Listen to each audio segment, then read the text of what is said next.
So friends అందరికీ good morning. So ఈరోజు మనము మ్యాచింగ్ క్లబ్ ఇన్సెంటివ్ గురించి తెలుసుకోబోతున్నాం ఈ స్టేజ్లో. సో ఇక్కడ ఏంటంటే డిస్ట్రిబ్యూటర్స్ ఎవరైతే ఉన్నారో వాళ్ళు మ్యాచింగ్ క్లబ్ ఇన్సెంటివ్ కింద బిలో బ్రాంచ్ కంటే తక్కువ క్యాడర్స్ ఉన్న వాళ్ళు ఏం చేయాలంటే వాళ్ళు 40 PV ఈ MCI మ్యాచింగ్ క్లబ్ ఇన్సెంటివ్ కింద వాళ్ళు ఈ సిస్టంలో ఎంట్రీ చేయించి ఒక 40 PV చేయాలి. ఎబో బ్రాంచ్ అయితేనేమో 100 PV చేయాలి.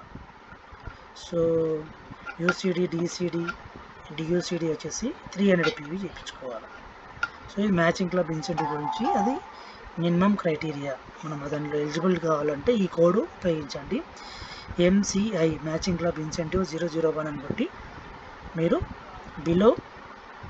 బిలో బ్రాంచ్ అయితే 40, ఎబో బ్రాంచ్ అయితేనేమో 100 సో పెట్టి యాక్టివేట్ చేసి మీకు నచ్చిన ప్రోడక్ట్స్ కొనుక్కోండి.